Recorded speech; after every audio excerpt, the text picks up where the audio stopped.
Greetings. Welcome to another broadcast of I Have a Testimony. I'm your host, Brother Willie Muhammad. Today we are blessed to be joined with another student minister under the leadership of the Honorable Minister Louis Farrakhan. He's our Brother Amon Muhammad. He's the student minister of Muhammad Mosque number 34 in the city of Durham, North Carolina. In the time that we have left, I'll try to be as short as possible. We believe, of course, those of us who are with the Honorable Minister Louis Farrakhan, we are with him because, as you can see, we believe that that is what the Honorable Elijah Muhammad desired for his followers. Now, you know, the Imam, may Allah be pleased with him, beautiful human being, and you know, did a tremendous work that is still going on where Islam is concerned. I respect his community. I respect the members of the community. And I believe they are better examples of Muslims than if we want to use, and I put in quotes, Islamic orthodoxy or traditional Islam. So joining us today, as I said, we have our Brother Amon Muhammad. Assalamu alaikum, dear brother. Wa alaikum salam, Brother Willie. Good to see you, my brother, always. Yes, sir. And thank you for joining us, man. I like to get straight into the interview. So let's get to sir. it. You know, in preparing for this interview, I came across an interview in an online article that you did. And in it, you spoke about how you were a student of the Bible during your early days at the church was called Bold Springs Baptist Church in rural Rockingham County. So yes, share with us some of your experiences and memories about growing up in the church and developing that love and that knowledge of the Bible. yes, sir, brother. And again, thank you so much for allowing us to be on the program. And we're very appreciative, and we enjoy watching NNV News and all of the work that you all produce down there in the city of New Orleans and the believers that help you. Excellent. You know, the early church experience, brother, is, I think, something that is very good. And I feel very privileged, in which some people may, you know, find that unusual. I feel very privileged to have spent my early years in the church, in that church experience. And I was blessed during that time to not only just go to church in a regular sense, but my favorite part of church was Sunday school. And when I was very little, I would say 5, 6, 7, 8 years old, coming up, our Sunday school superintendent was a very strong brother, and Deacon Hubert Adams. I'll never forget him as long as I live. And so we would break out, you know, what today we would call breakout rooms and whatnot, and based on age groups and what have you. And we would come back, and every time we came back, you would have to share what was discussed in your group, what you learned, and what no playing, what no laughing, what no joking. And when he would get to you, you would have to stand at attention. Before you even spoke, you would have to stand at attention, and you would have to say, "Dear brother and superintendent, this morning I learned in Sunday school," and then you made your point. So there was always times that, you know, we would have, you know, different things or field trips or what have you. But I feel like I was blessed that in those early years, the overall, the church experience, it was a serious thing. And it really made us appreciative of what was going on, and very appreciative of God's word. And I still have a lot of stuff from, you know, the late 70s and early 80s, and my first Bible that I was gifted there, and I even show my children sometimes things that I highlighted in the 80s that's relevant to the day. So, you know, it was excellent, brother. You know, as I got older, you know, of course, I wanted to do more, you know, where our people was concerned. And so, you know, the connect with the community and what some would call activism was lacking, but overall the spiritual basis in terms of the appreciation for the Word of God, I definitely say in myself it was formed in the church. Man, in addition to reading that into finding out about your early years in the church, I also read that you were an athlete and you were an academically gifted student. So can you talk about yourself as a student and as an athlete? My new name for you gonna be digging in the crates. You got it, brother. But as most black males, especially young, sports was life, and we love sport. And I'm from an area where I would say our athletes were above average, and so there was always a certain level of competition, even if we went to different schools. There was a relative friendship between those of us who were athletes, and I learned a lot of discipline. Even of course, to look at me now, you would never think that I would have ever had any problems where weight was concerned, right?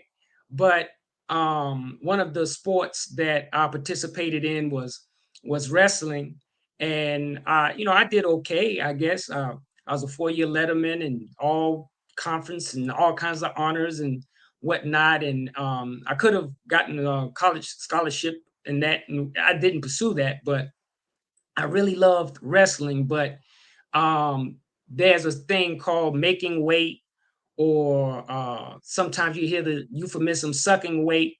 And so coming out of football, which I also loved, and then rolling right into wrestling, I would have very hard time making and wrestling at the weight classes that I wanted to. Um, but so I had to learn how to, even then, I had to learn how to fast, and how to, although we didn't call it that, but that's what it was. So, by the time I came into Islam, and there were, they start talking about, fasting, and, not eating and not drinking. I said, well, okay, I can do that. Man, that's not hard.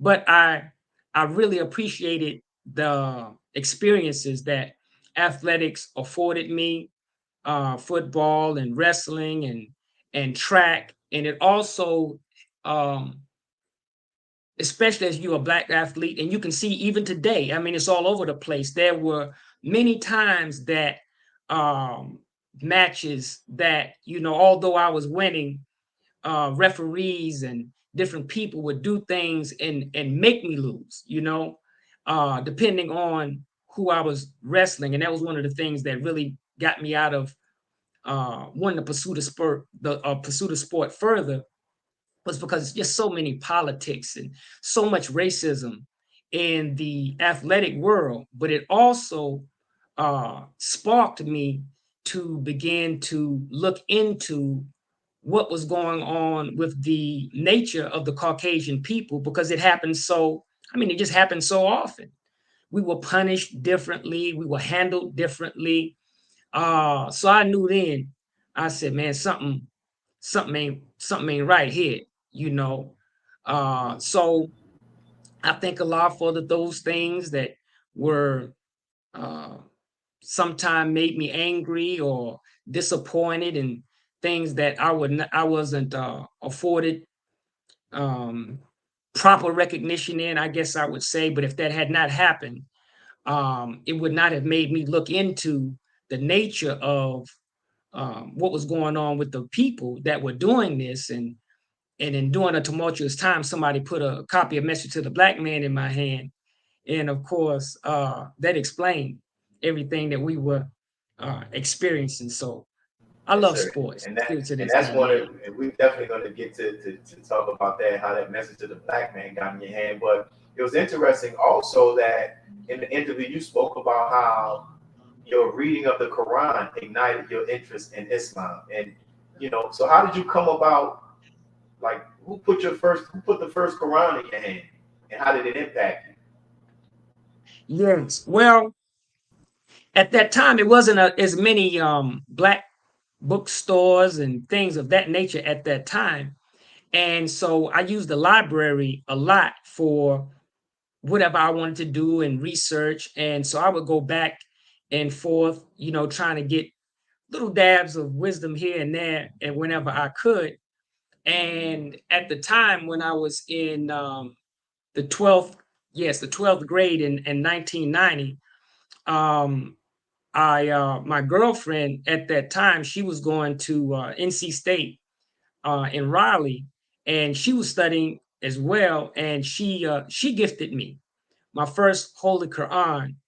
And man, when I got it, to that book, man, I couldn't put it down. It was a Yusuf Ali translation, and which I still have, and I still have that same Quran. And so that was it was a recommended version, right, of what the Honorable Elijah Muhammad said that we should study. So that's how I actually had my first Quran that was recommended that we should study with the clear language, not by Christian, translated by Christian authors, I guess I would say. But that's how I ended up with my first Quran and fell in love with it, immediately. And like I said, I still have it. It's almost in pieces, taped up, but I still have it. Praise be to Allah. We're 3 minutes away before our first break. But so your girlfriend at that time gifted you the Quran, and how did that translate to you discovering the Nation of Islam? Well, I got the book also. I had the Holy Quran.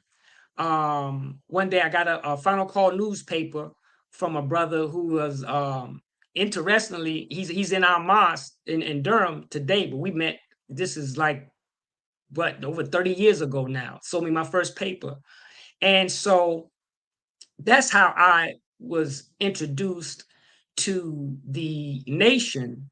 And at the time, it wasn't any members of the Nation in my school and whatnot, but I was friends with some Muslims that were in the school, immigrant Muslims from Pakistan, a good brother I'm friends with to this day.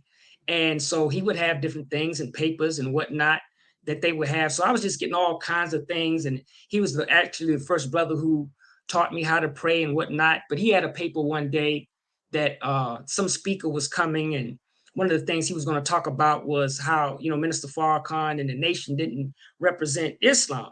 So I had to go to him and say, hey, Muhammad, what's up with this here, man? And that was my first experience that there were some differences in the communities in terms of understanding.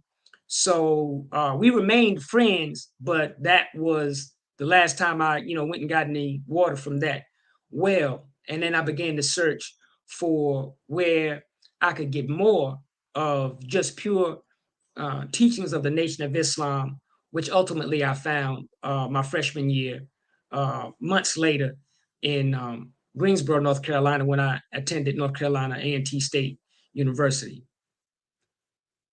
And beautiful. It's interesting and beautiful just to hear, you're from being in the church with the Bible and understanding the Bible and how the guy was having everybody stand up and share what they learned, and then your experiences in wrestling, and then being gifted the Quran, and then from that point, and now you're here, is all a part of that recipe. So look, we're approaching our first break, brothers and sisters, and we're here. If you're like me, I've already enjoyed hearing our brother's testimony, how he actually journeyed to the Nation of Islam. So we're about to pause for our first break. You're going to hear from some announcements from some of our public sponsors. Then we'll be back to hear more of our brother Amon's powerful testimony. Make sure you hit the like button. Make sure you hit the subscribe button. Make sure you comment, and make sure you tag others to hear our brothers, the remaining part of our brothers' interview. We'll be right back. Be a part of the force that powers truth in journalism. Your support helps us to highlight solutions for a brighter tomorrow. Go to nnvnews.com/donate. Asiatic Minds. Online education. Helping our children to discover their God-given skills, gifts, talents, and passion that will allow them to see their greatness, as well as the greatness of our people, and upon discovering that greatness, infusing them with the desire to use it for the betterment of themselves, their families, our people, and the world. Call now, 502-219-4848. This is Sister Sajda Muhammad. We are proud to announce that the Sajda House commemorative Elijah coins are finally here. This priceless heirloom, made from recycled copper from the messenger's home, is now available at sajdahouse.com. The hashtag Bank Black social media campaign made strides not only in revolutionizing how we bank, but also how we think. The movement inspired thousands of African Americans across the country to transfer or deposit millions of dollars into Black-owned banks. These are banks that will invest in urban communities, employ African Americans, support Black businesses, and inspire Black home ownership. This is a very proud moment for our culture as we are taking small, but significant, steps towards building Black power through Black wealth. Thank you for tuning in to NNV News. Please share your thoughts with us in the comments section below. Follow us on social media at NNV News, and please subscribe to our YouTube channel, National Network View. This is Clifton Muhammad with nnvnews.com.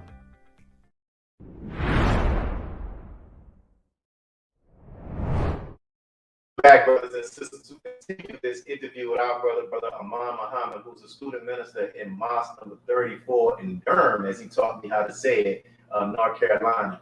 Man, in reading that article, this is probably one of my favorite parts and one of the most beautiful parts of that interview was when they asked your mother,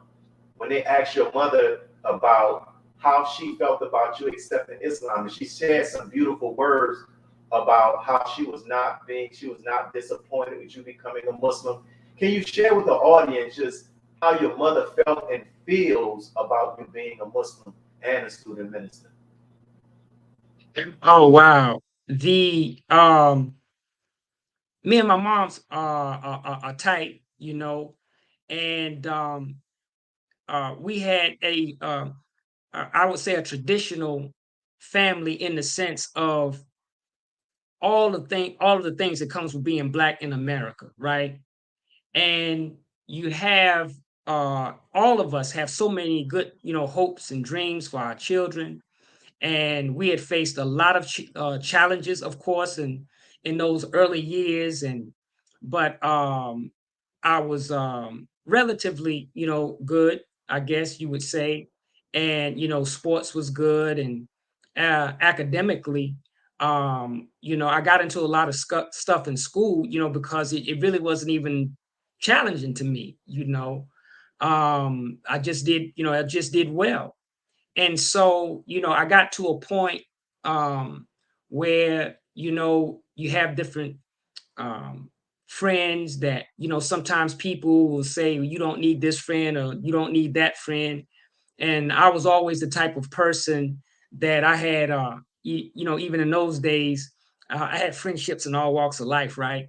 So I was at a point where, there were many different ways that I probably could go, in good and not so good.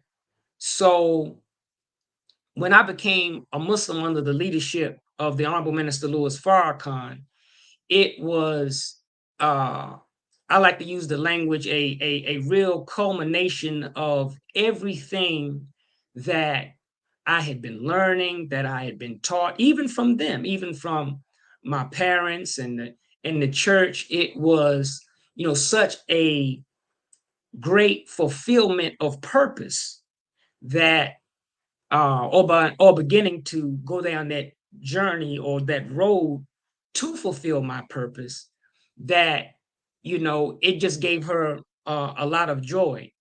And then as a parent myself now, I can see that even people that would come to her and talk about, our work and my labor and things that were going on, it made it would make her proud because, again, before that, people wouldn't mind, of course, delivering bad news, right, about other people's children.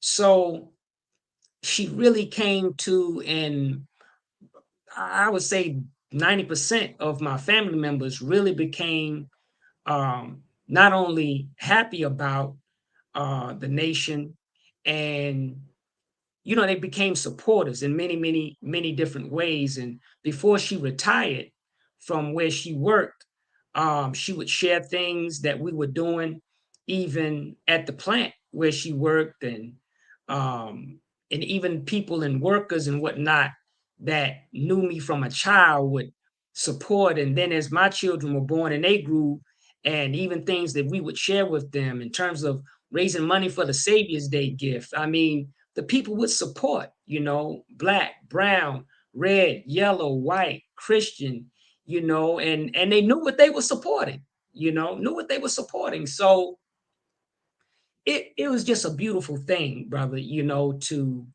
really see how they came to really see and growing to see even more today, what we have dedicated our lives to. And I'm just grateful to Allah that He has permitted that to happen. Hey man, I'm grateful to Allah as well, my brother, and that's such a beautiful thing.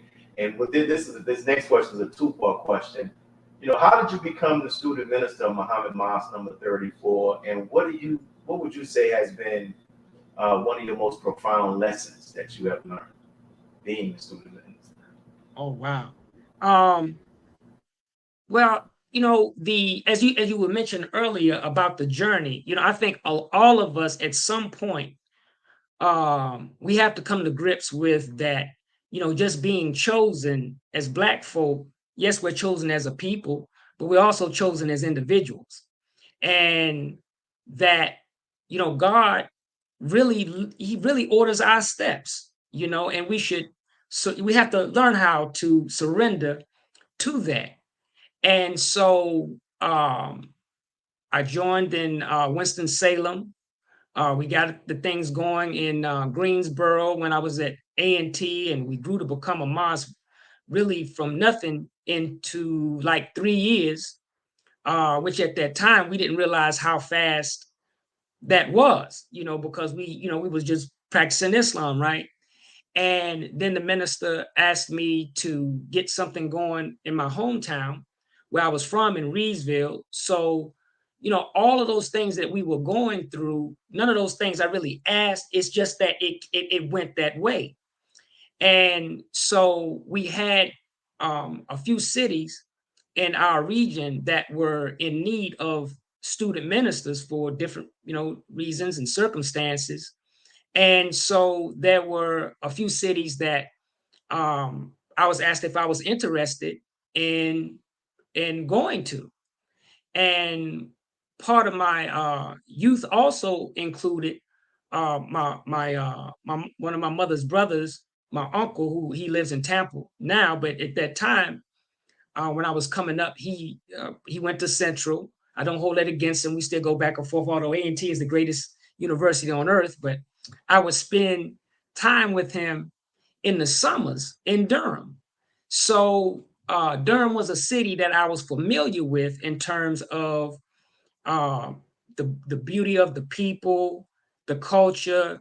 When I say the culture, I'm talking about the Blackness, I really liked the city, and I knew a few people there as well, and other people that were doing, good work. So I thought that was a good fit probably for myself and my family, and it proved to be a good fit for us.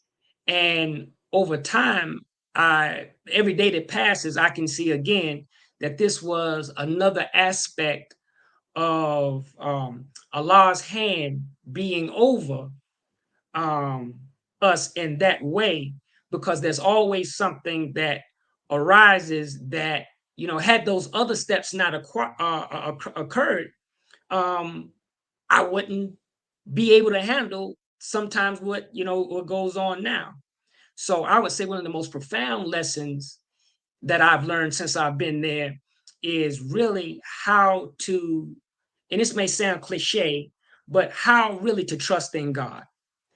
Because you have to really trust in him, because every time you go into a new environment, you're learning people in the area and people are learning you, who is that? What's this all about? What I mean? So I learned early on that you really can't vindicate yourself. And, you have to stay focused on the task at hand. And if vindication comes, but you can't get sidetracked on, spending extra hours proving your rightness, and that's one of the many things that I've learned. And I've also learned how people, if you give them a chance, they'll rise to the occasion. And the believers there are, in my opinion, very good believers and good Muslims, and who work best when they are challenged, by different goals, different things that we should do, as believers. So I've really learned that we function best when we have something hard and difficult, and something of that nature that we're working toward, and then working with the broader community that really look for us sometimes, even if they don't admit it, to give something in the way of guidance. And I've also learned over time, especially being there, not to worry about whether when they do what they do, whether our part is cited, so to speak. Don't even worry about it, because at the end of the day, all of that, Allah is going to make the people to see all of what's going on of consequence in the world. They're going to learn that the root of that is in the Nation of Islam. Yes, sir. And I know this is a large question. You can keep within this 3 minutes before I break. Just go back down memory lane. What was the first time you met the Honorable Minister Louis Farrakhan?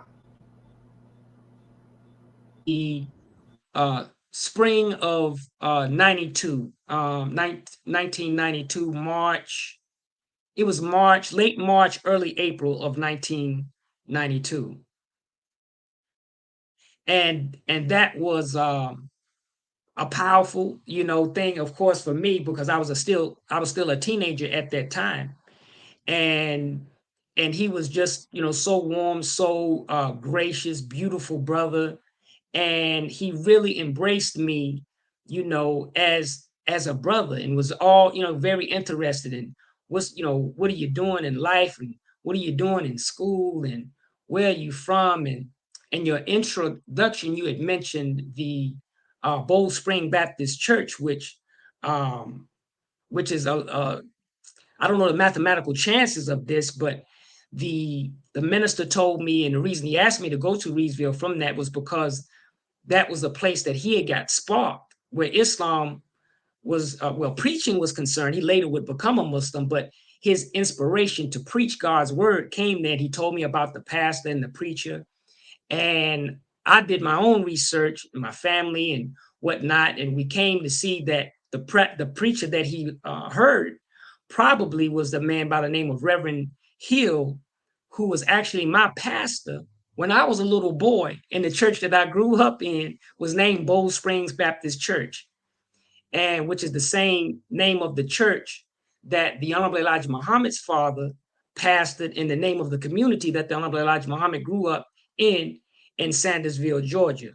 So I thought that was quite interesting, that even in those early years, the Honorable Elijah Muhammad and the Honorable Minister Louis Farrakhan were connected in their beginnings. And I say that because I believe all of us who help him, we're connected to those two in many of the same ways, if we would just look into our own lives and see that we're born to help him. Beautiful, man.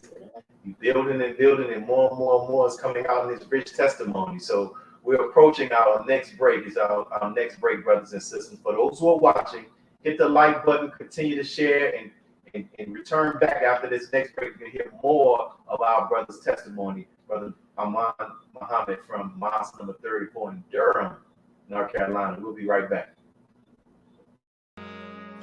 Be a part of the force that powers truth in journalism. Go to nnvnews.com/donate. Worldwide, 24 hours a day, 7 days a week. Download the Final Call Radio app and take us everywhere. On your phone, on your computer, on your tablet, on Instagram, Facebook, and Twitter. You can also log on to finalcall.com and click the Listen Live button or finalcallradio.com. Final Call Radio, the official voice of the Honorable Minister Louis Farrakhan and the Nation of Islam. Please share your thoughts with us in the comment section below.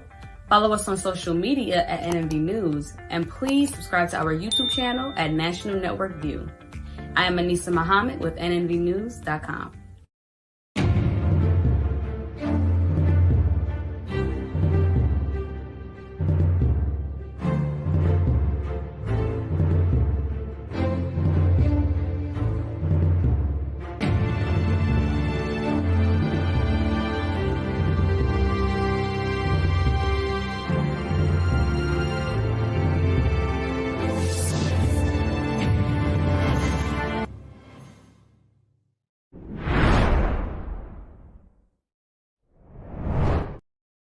For those of us who are joining us, we're here interviewing our brother Amon Muhammad from Mosque number 34, Durham, North Carolina.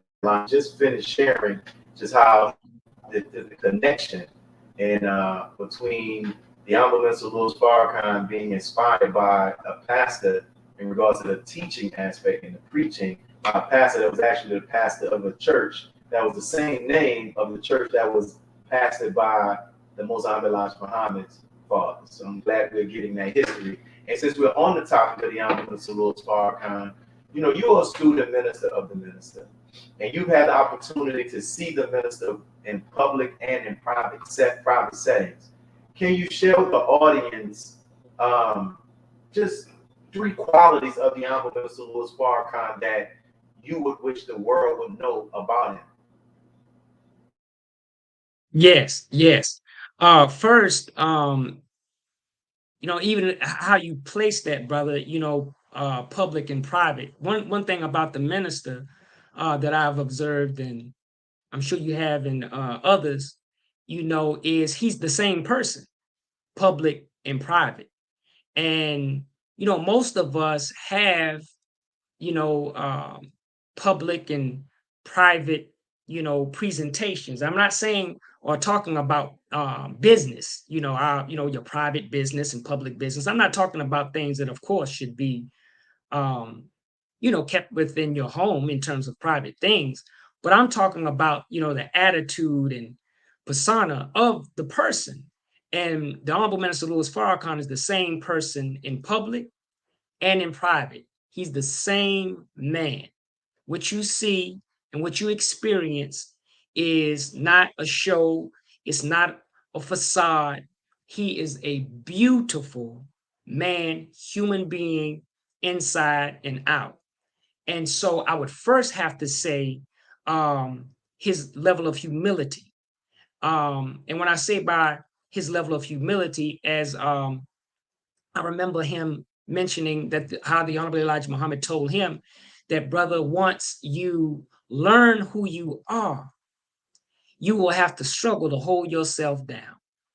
And I can bear witness that he evidently has been able to handle that struggle, because a man of such consequence, to be able to walk the earth humbly as he does, with the great task that is on his shoulders, mentally, spiritually, and even with his physical challenges, that he, you know, he could have an excuse to get out of pocket, you know, as often as maybe he would like, but he doesn't. So he never acts that way. And when we're in his presence, it's always, you feel lifted, you feel elevated. And even while he is correcting you, that it is never mean. he's not a person who you get in the sense that there's no vindictiveness there. There's no jealousy there. It's no, I'm going to shine on you there. Oh no, it's none of that. So his level of humility and being able, as the Holy Quran puts it, to lower his wings and allow us, even to a degree at our own pace, to climb up on his wings to be lifted. He is a very, very, very humble and beautiful, beautiful, beautiful man. So I'd have to say out the gate, his humility. Another quality that I admire in him is his ability to pay close attention to details, things that we would take for granted or not even notice in a room or any type of environment. His awareness of his surroundings, as he pays attention to and people. I mean, I know I'm not the only person that can bear witness to this, but I mean, even to talk to him, it's very few people, even our loved ones, that when you're conversating, you can see and you can feel that they're hanging on to your every word.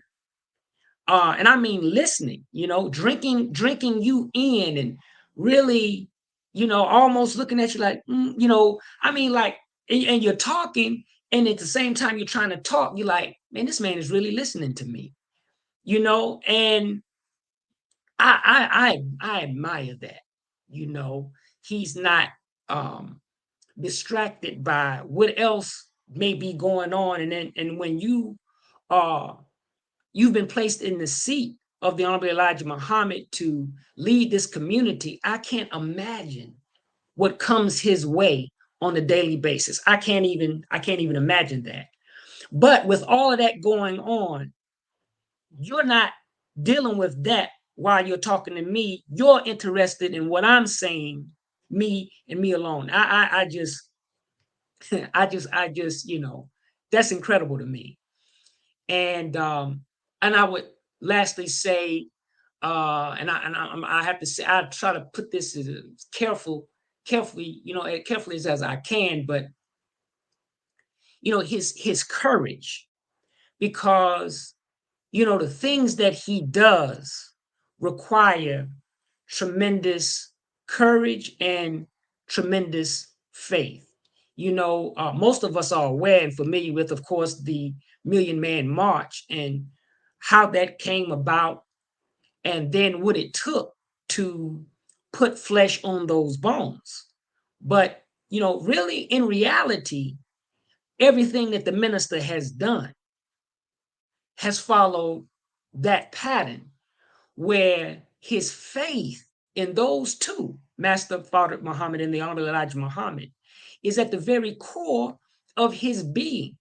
And so when they inspire him to go this way or that way, he moves, and he doesn't take a poll and, wait on what the public opinion may be or whatever. I mean, even what our opinion may be, he respects us, but he's not going to not do something that those two want him to do because we're not necessarily with it. You understand? So his courage to go forward, no matter what the odds is. And I mean, it could be the Million Man March, acquiring all of our properties, or reacquiring, I would say, all of our properties, his world tours, that everybody should go and look into and study and catch up with, his trips to Iran, especially this last one. And you can go on YouTube. Your audiovisual department produces very, very good work. Go visit Mars 46's page. You can visit my YouTube page. I share a lot. That last Iranian visit, it was powerful, but it required tremendous courage and tremendous faith. So, I mean, he's just he's a beautiful man. I mean, on every imaginable level. And I think that everybody, of course, we're biased, but practically speaking, you should follow the Honorable Minister Louis Farrakhan, whether you get your bow tie or headpiece. You should do everything you can do to follow that man, his level of humility, his level of attention to everything, and his courage and his faith and standing up. And then the world always ends up catching up with or catching up to what he has shared with us. He is a beautiful human being, and the more you learn about him, the more you will love him and the more you will admire him. Yes, sir. Thank you for those beautiful words, my brother. And we're going to transition to talk about some of the work you're doing there in Durham, North Carolina. And I know one of the big things before this 4-minute break we have, tell us about the annual Black Family Day for Unity that you've been doing. What made you begin such an event, and what have been some of the accomplishments? Everything I do, brother, and I'll tell anybody, I'm trying to copy the minister, as we're told in our lessons, copy the minister, right? So, that didn't come from myself. It came from the Honorable Minister Louis Farrakhan, in how I saw that he was able to galvanize the Black community overall in terms of those in business, those in the arts, the spiritual community. And I said, this is beautiful. This would work. And so I actually got the idea and the desire to do that from him. And so we got started, and even the themes that we would take every year and how we would approach it, whatever was going on that we learned in the nation, or I would glean from my study of him, we would take that to be the theme and use it to, I would say, introduce more of our people to more aspects of him and how we can unite outside of what would be viewed mosque activity, if you will. So we've had, since that time, we've had many people to be not only business people that will come and present, but we've had many people that we've learned about who've gone into business and had the privilege to watch their businesses grow.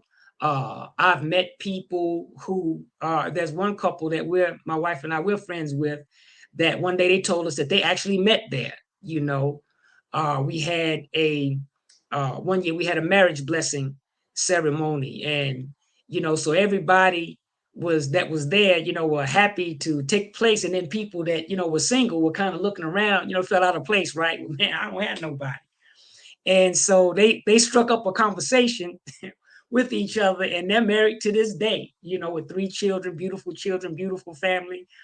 And so I was glad that it worked out right. So we've had so many people that we've met and good stories, and we've been doing it long enough. This would be our 25th year. And we've been doing it long enough even to watch young people grow up and go from being children to adults and have families on their own, and just to have them to share how those principles that maybe we sometimes take for granted in, day-to-day mosque life, that whatever, piece and whatever nugget that they could get, that they were so appreciative to have that. So that's been a personal joy of mine, just to watch people grow. And a lot of people love to participate because, they want to interact with us, and they don't, some of them think we don't eat, other thing, eat anything other than, fish sandwiches and bean pies, and that we have regular clothes. And if we dance together, especially like line dances, of which I know every one that's ever existed, just for them to, to go and say, man, I danced with the brothers, So little things like that, brother, yes, sir. Really bring people closer into what we're trying to accomplish. So I'm very grateful for the minister, guiding us in that way. Beautiful, man. And to say that you all have been doing that for 25 years, That is phenomenal and shows the level of commitment and organization and effectiveness that you all are doing. So, dear family, we're coming up on our last break. Please continue to stay on, and we're going to hear the concluding portion of our interview with our brother Amon Muhammad. He's the student minister of Muhammad Mosque number 34 in the city of Durham, North Carolina. I'm enjoying the interview, as I know many of you are seeing the comments. So stay tuned. We'll be right back. Be a part of the force that powers truth in journalism. Your support helps to combat false media. Cash App NNV News. Asiatic Minds, online education, helping our children to discover their God-given skills, gifts, talents, and passion that will allow them to see their greatness as well as the greatness of our people. And upon discovering that greatness, infusing them with the desire to use it for the betterment of themselves, their families, our people, and the world. Classes begin September 1st. To enroll, visit AsiaticMinds.com. Greetings from National Network View. This week's Final Call cover story headline reads, "Separate and Be Saved. America's race problems and deadly race interactions are growing worse. It is time we leave the children of our former slave masters and 400-year-old tormentors. Separation from whites is the only and best solution to this problem, a serious problem that is rooted in prophecy." This FCN volume number 41 edition middle page article by the Honorable Minister Louis Farrakhan is entitled "A Case for Separation." To read more, subscribe to FinalCallDigital.com and tune in to the all-new Final Call Radio. This is the NNVNews.com Final Call Cover Report. He anointed our head with oil till our cup runneth over. He who, Master Farrakhan, Muhammad, that is he. This is Sister Sajda Muhammad. We are proud to announce that the Sajda House commemorative Elijah coins are finally here. This priceless heirloom, made from recycled copper from the messenger's home, is now available at sajdahouse.com. Please make sure you leave your comments and questions in the comment section below. Follow us on Facebook, National Network View, and make sure to check us out on Twitter as well, National Network View. This is Sergio Gutierrez with National Network View, signing off.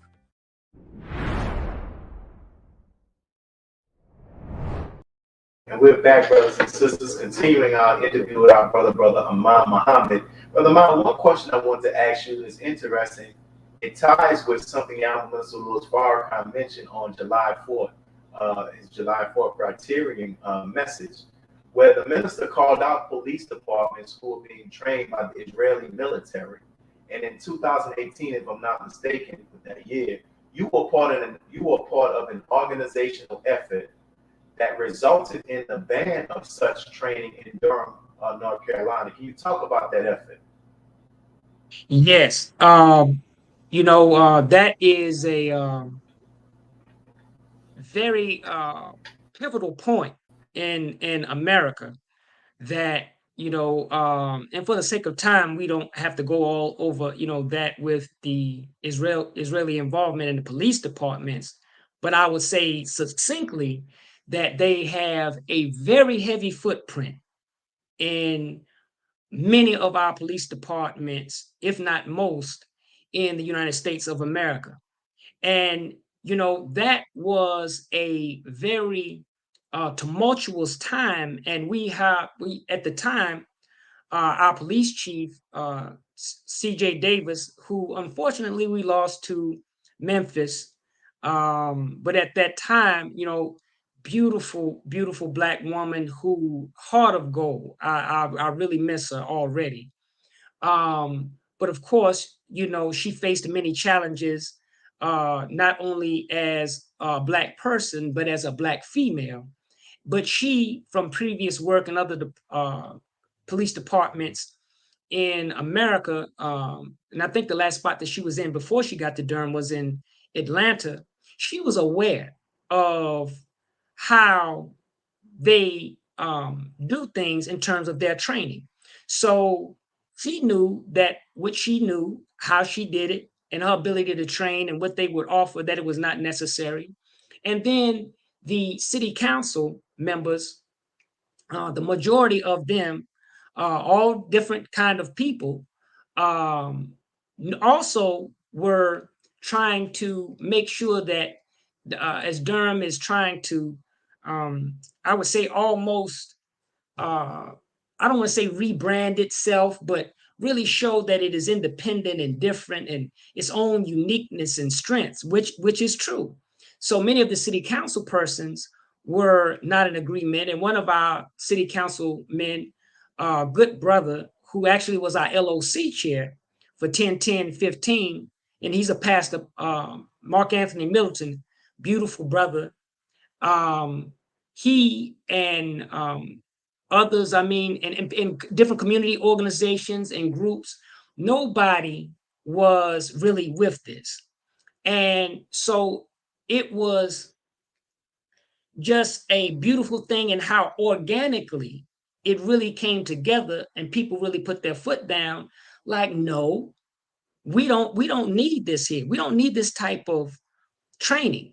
And because of technology, when I mean that, the internet, Facebook, this type of, different thing, Twitter and whatnot, there was all of these lively discussions, and the local papers, were all engaged in the discussions. And the majority, of course, the so-called Jewish community, most of them, they were upset. Not that the arguments against it was not cogent, reasonable arguments, but just that the whole Jewish question was coming into, in terms of influence, was coming into control. And that's kind of like how we were thrown, kind of like up front. See, it's their fault. It's Farrakhan's influence in our city government. And I'll never forget at the time, our brother, the city councilman, he messaged me on the phone and said, "Hey man, we did you know we was on the cover of Haaretz in Israel?" So this was a very upsetting thing to them, because up to that moment, no police department in America had told them no. And that's why they made it, circulate all over. And I believe that some of the things that we're suffering now, as you know, we're often members of the Nation of Islam push this conspiracy theorists and whatnot. We don't subscribe to that as theory, because everything that we teach can be proven. And right now, there's an uptick in violence and crime, and we have a lot of things that we suffer from as a people. But I do believe that some of this could be egged on by others, even to prove a point that, ultimately they would like to say that that was a mistake, and that the police department can't get a hold of what's going on in the area, and they want to either bring in stronger forces or National Guard, or force the city to backpedal and accept that type of training. So that's another good thing that I had a chance to watch and witness close up, that a lot of things that even people may think that is impossible. Oh, no, you can't do them. You can't tell them no. No, you got the door shut in your face there. You can't, we don't need you. You can't come here. And so that's a beautiful thing. And if people don't understand it, you will grow to understand it if you just do a little research and do a little study, that these people do not mean us well at all. Did you have an opportunity to share with the Honorable Minister Louis Farrakhan anything about the whole back and forth with this? And if so, were there any guidance that he shared with you? No, sir. I never spoke with him about it. I only sent in writing things that came up. I sent correspondence, if you will, of the different twists and turns as things will come up. But to but I never spoke with him about it. But to be very frank, we have been already very well guided, and we have so much right at our fingertips already from him, that we can use, that will tell us, wherever we may be, what our next step should be. And, maybe we should do this, maybe we should do that. We have it. And there may be a few things that, require contemporary responses from him, like right at that moment. It could be something, but the majority of what we're experiencing in our communities, experiencing in our cities, experiencing as laborers, even student laborers in our cities, he has taught us well. He has taught us well, and we need to revisit and re-examine what we already have, and do our best to exhaust that. And that's what we did, and used what we had from him. We used materials, of course, from Secret Relationship Between Blacks and Jews.